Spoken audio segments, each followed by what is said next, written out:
Bismillahirrahmanirrahim. Assalamualaikum warahmatullahi wabarakatuh. Yang terhormat Bapak Dr. Haji Ahmad Hidayat LC.MAG selaku dosen pengampu mata kuliah Fikih Jinayah, dan juga teman-teman yang saya banggakan. Sebelumnya, perkenalkan, kami dari kelompok 8 mata kuliah Fikih Jinayah yang beranggotakan 3 orang, yaitu Fandi Rahman Prasetyo, Muhammad Iksan, dan Muhammad Taufik Sugandi. Oke, jadi kelompok 8 ini, mata kuliah Fikih Jinayah, kami akan menerangkan atau mempresentasikan tugas kelompok kami, yang dimana materi yang dibawakan yaitu jarimah makar dan hukumnya dalam Islam.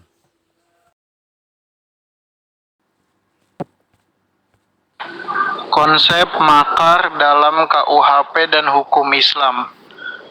Negara adalah suatu organisasi kekuasaan manusia atau rakyat dan merupakan sarana untuk tercapainya tujuan bersama. Negara tidak hanya menjadi tempat organisasi warga negara, tapi juga tempat warga negara untuk mendapatkan haknya untuk menetap dan berlindung dari ancaman-ancaman yang mengganggu hak warga negara. Dalam suatu negara, tentunya terdapat pemimpin yang bertugas menjalankan sekaligus mengawasi jalannya organisasi warga negara. Bahkan Islam yang telah menetapkan bahwa mengangkat pemimpin merupakan suatu keharusan atau bersifat wajib. Hal ini untuk menghindari terjadinya perselisihan ataupun pertikaian di antara kalangan warga negara. Maka pemimpin di dalam Islam harus ditaati oleh warga negaranya karena untuk maslahat rakyat sendiri. Menaati pemimpin adalah bentuk dari ketaatan pada hukum, yang mana negara Indonesia sendiri adalah negara hukum, sesuai yang tercantum pada Undang-Undang Dasar UUD 1945 Republik Indonesia Pasal 1 Ayat 3, menerangkan bahwa Indonesia adalah negara hukum dan Islam juga mempunyai dasar ajaran untuk mentaati pemimpin. Dasar ajaran Al-Quran tersebut terdapat di Al-Quran Surat An-Nisa ayat 59. Allah Ta'ala ya ayyuhalladzina amanu ati'ullaha wa ati'ur rasul wa ulil umri minkum. Akhir-akhir ini negara kita Indonesia mengalami beberapa masalah yang terutama terjadi dalam bidang politik atau pemerintahan dan berdampak kepada bidang-bidang lain seperti ekonomi negara. Salah satu masalah yang dihadapi adalah penetapan kejahatan makar terhadap seseorang oleh pemerintah.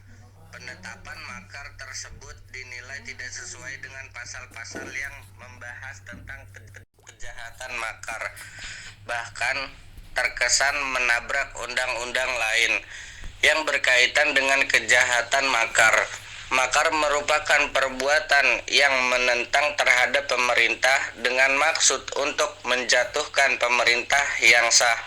Makar adalah istilah lain dari subversi yang berasal dari bahasa Inggris subversion, artinya gerakan bawah tanah untuk menggulingkan pemerintah yang sah.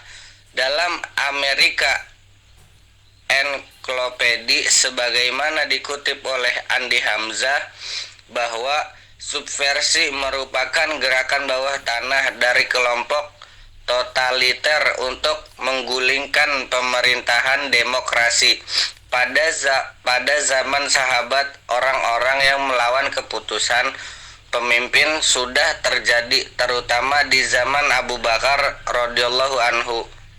Ketika itu, sebagai umat muslim setelah meninggalnya Rasulullah SAW, mereka enggan untuk membayar zakat yang mana menurut mereka hanya diwajibkan ketika Rasulullah Shallallahu Alaihi Wasallam masih hidup, dan bahkan mereka melakukan perlawanan terhadap Abu Bakar agar meniadakan pemerintah tersebut. Akibat peristiwa ini, karena ketegasan Abu Bakar, maka mereka semua diperangi oleh Abu Bakar. Dan secara historis, Indonesia sudah pernah mengalami peristiwa makar. Peristiwa tersebut tidak lain adalah pemberontakan PKI yang puncaknya terjadi pada 30 September 1965. Peristiwa yang memakan banyak korban di kalangan masyarakat, ulama, tentara, dan lain-lain. Dan pemberontakan yang didasari ingin mengganti dasar dan ideologi negara. Akibat peristiwa tersebut, akhirnya kelompok tersebut dibubarkan dengan dikeluarkannya Kepres nomor 1 strip 3 strip 1966 dan berdasarkan TAP MPRS nomor XXV strip MPRS strip 1966 melarang seluruh warga negara Indonesia untuk menyebarkan ideologi tersebut. Dan akhir-akhir ini juga terjadi peristiwa makar yang dituduhkan kepada Egy Sujana, seorang pengacara, dan Kiflan Zain, seorang purnawirawan.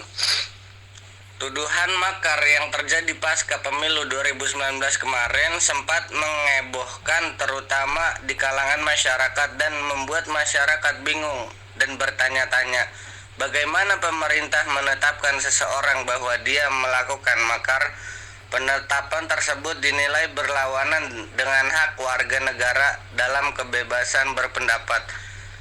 Islam dalam hal ini mempunyai pandangan lain terhadap penetapan makar pada seseorang, yang mana penetapan tersebut memiliki berbeda-beda kriteria yang harus dipenuhi seseorang agar dia dapat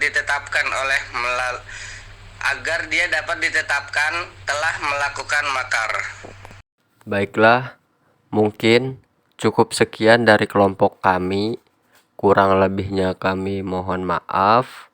Wabillahi taufiq wal hidayah. Wassalamualaikum warahmatullahi wabarakatuh.